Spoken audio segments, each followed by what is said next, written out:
Assalamualaikum warahmatullahi wabarakatuh. Perkenalkan, nama saya Siti Nurista Fitriani, NPM 190340100001. Pada kesempatan kali ini saya akan menjelaskan mengenai proposal penelitian saya yang berjudul Pengolahan Limbah Tahu Menggunakan Biofilter Aerob dengan Media Tempurung Kelapa dan Kayu Meranti. Yang pertama adalah latar belakang tentang penelitian saya. Itu ada banyaknya limbah tahu atau industri tahu yang telah berkembang di Indonesia sehingga menghasilkan produk samping berupa limbah yang diduga karakteristiknya mengandung karakteristik zat yang berbahaya bagi lingkungan.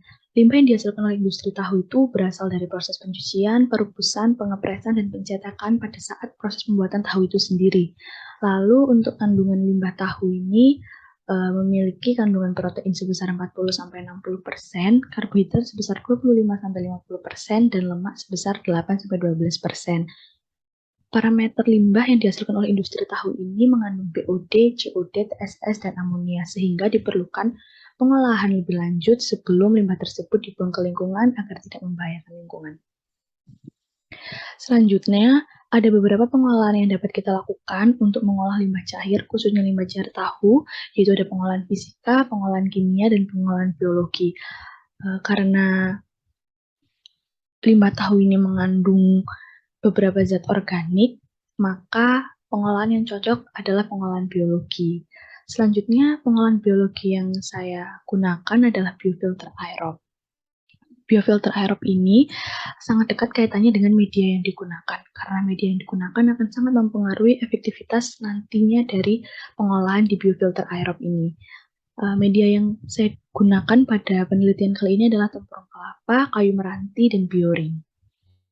Selanjutnya, rumusan masalah penelitian saya adalah yang pertama, bagaimana kemampuan jenis media tempurung kelapa, kayu meranti, dan bioring dalam mengisikan zat pencemar berupa BOD, COD, TSS, dan amonia menggunakan biofilter aerob pada pengolahan limbah tahu. Yang kedua, berapa waktu kontak terbaik dalam menurunkan zat pencemar berupa BOD, COD, TSS, dan amonia pada biofilter aerob.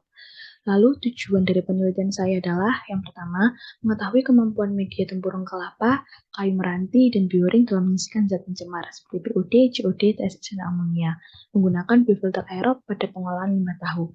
Yang kedua, mengetahui waktu kontak terbaik pada penurunan zat pencemar seperti BOD, COD, TSS, dan amonia pada biofilter aerob. Selanjutnya adalah tinjauan pustaka yang saya gunakan. Berikut beberapa informasi mengenai karakteristik limbah tahu. Limbah tahu biasanya disebut air dadi atau whey menurut Pohan 2008.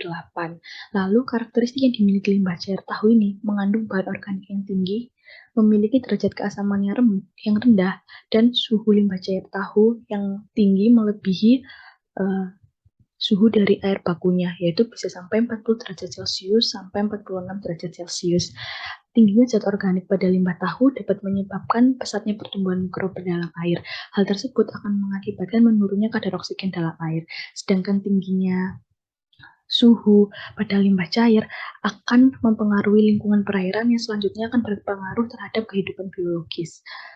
Selanjutnya, informasi mengenai biofilter. Biofilter adalah reaktor yang dikembangkan dengan prinsip mikroba yang akan tumbuh dan berkembang pada suatu media filter dan akan membentuk lapisan biofilm.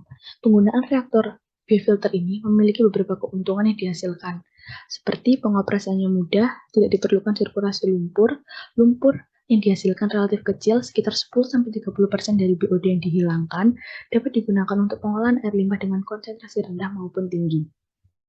Selanjutnya, biofilter yang saya gunakan di sini adalah biofilter aerob, yaitu biofilter aerob ini adalah pengolahan limbah cair secara aerobik yang memanfaatkan aktivitas mikroorganisme atau metabolisme sel yang berada pada media biofilter untuk dapat menurunkan atau menghilangkan substrat tertentu, utamanya senyawa biodegradable yang terdapat dalam limbah dan air limbah.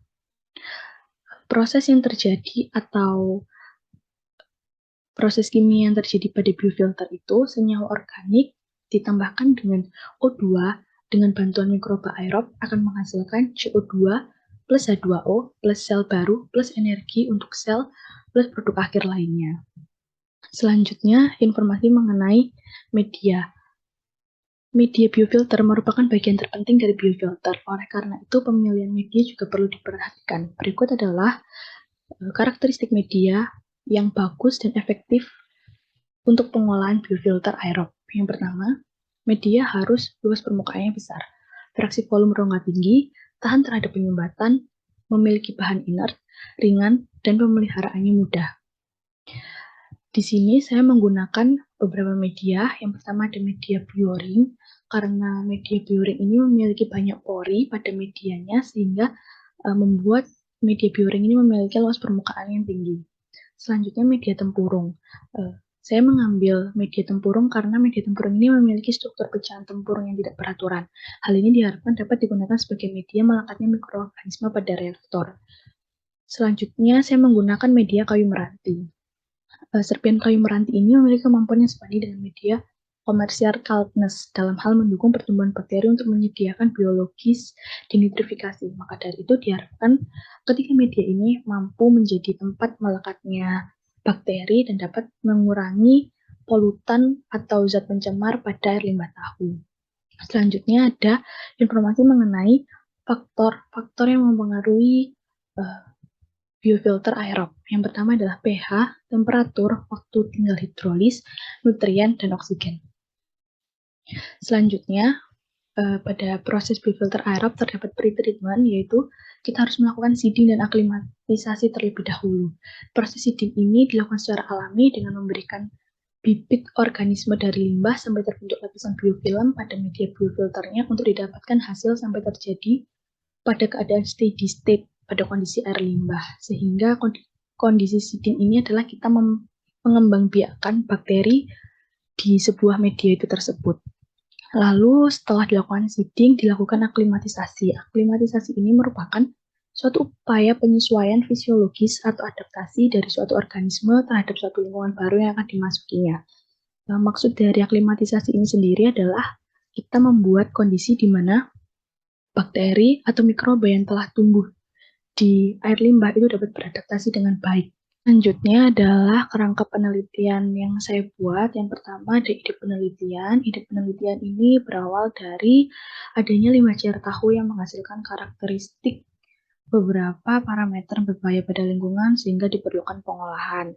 Yang kedua adalah penurunan kadar BOD, COD, TSS, dan amonia pada limbah cair tahu. Selanjutnya, pengolahan yang digunakan menggunakan biofilter aerob.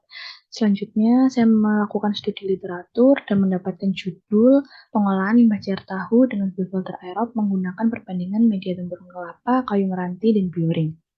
Selanjutnya, penentuan variabel, saya menggunakan variabel tetap berupa volume dan aerasi. Lalu untuk variabel bebasnya, saya menggunakan jenis media, yaitu ada media bioring, tempurung kelapa, dan kayu meranti. Lalu variabel bebas yang selanjutnya adalah waktu kontak, yaitu saya menggunakan waktu 12 jam, 24 jam, 36 jam, dan 48 jam. Selanjutnya untuk variabel kontrol, saya menggunakan temperatur dan pH. Lalu saya lanjutkan dengan pelaksanaan pendahuluan. Pelaksanaan pendahuluan ini dibagi menjadi dua, ada analisa awal dulu.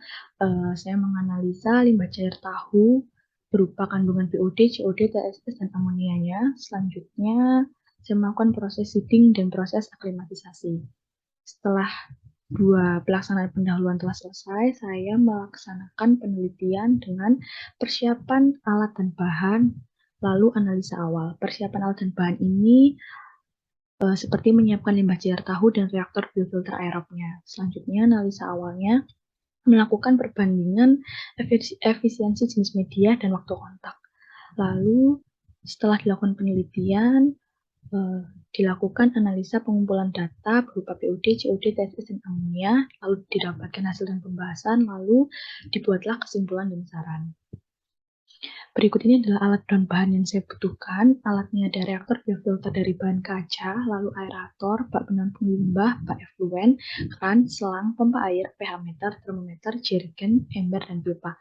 Lalu untuk bahannya menggunakan limbah cair tahu, media bioring dengan diameter 2 cm, media tempurung kelapa yang dibentuk lingkaran dengan lubang di tengah atau disebut cakram berdiameter 1 inch, lalu media kayu meranti yang bentuknya juga sama seperti media tempurung kelapa. Selanjutnya adalah desain reaktor yang saya buat. Berikut adalah gambarnya dengan keterangan seperti di PowerPoint. Di sini saya menggunakan 3 kompartemen. Kompartemen pertama adalah sebagai ruang diffuser aerator dengan ukuran panjang 10 cm, lebar 10 cm, tinggi 30 cm. Lalu kompartemen kedua ini adalah tempatnya media dengan panjang 20 cm, lebar 10 cm, dan tinggi 30 cm. Lalu untuk kompartemen ketiga ini ruang diffuser aerator 2 dengan panjang 10 cm, lebar 10 cm, dan tinggi 30 cm. Selanjutnya, cara kerja dari reaktor adalah saya menggunakan proses running berupa sistem batch, dan tahapnya adalah sebagai berikut: menyiapkan air limbah, lalu melakukan analisa awal, lalu air limbah dimasukkan ke bak penampung, mengatur debit pada kerannya, lalu air limbah dialirkan dari bak penampung dengan debit yang disesuaikan, menggunakan sistem upflow ke reaktor 1 dengan jenis media yang telah ditentukan, lalu lanjut di reaktor 2 dan 3. Selanjutnya melakukan perbandingan analisa efisiensi jenis media berdasarkan waktu kontak, yaitu 12 jam, 24 jam, 36 jam, dan 48 jam. Selanjutnya ada informasi mengenai cara kerja seeding dan aklimatisasi. Cara melakukan seeding ini adalah dengan menyiapkan reaktor biofilter air terlebih dahulu, lalu mengalirkan air limbah pada masing-masing reaktor biofilter aerob. Lalu kita tunggu proses seeding akan berlangsung. Setelah itu kita mengamati pertumbuhan biofilmnya. Proses seeding ini dikatakan selesai apabila sudah terlihat pertumbuhan biofilm pada media. Nah, ini ditandai dengan adanya lendir dan berwarna kecoklatan. Selanjutnya untuk cara kerja aklimatisasi ini sendiri adalah proses aklimatisasi dilakukan setelah proses seeding selesai. Aklimatisasi dilakukan dengan cara mengganti secara bertahap air limbah penampung hasil seeding dengan limbah air tahu. Penggantian dilakukan dimulai dengan perbandingan 50% secara bertahap sampai diganti 100% menggunakan air limbah tahu. Selanjutnya adalah matriks penelitian saya. Di sini saya menggunakan 48 sampel. Lalu untuk metode analisa sampel ada SNI yang mengatur mengenai metode analisa sampel amonia, BOD, COD, dan TSS yang telah tertera di PowerPoint. Sekian presentasi dari saya. Apabila ada kurang dan lebihnya, mohon dimaafkan. Wassalamualaikum warahmatullahi wabarakatuh. Terima kasih.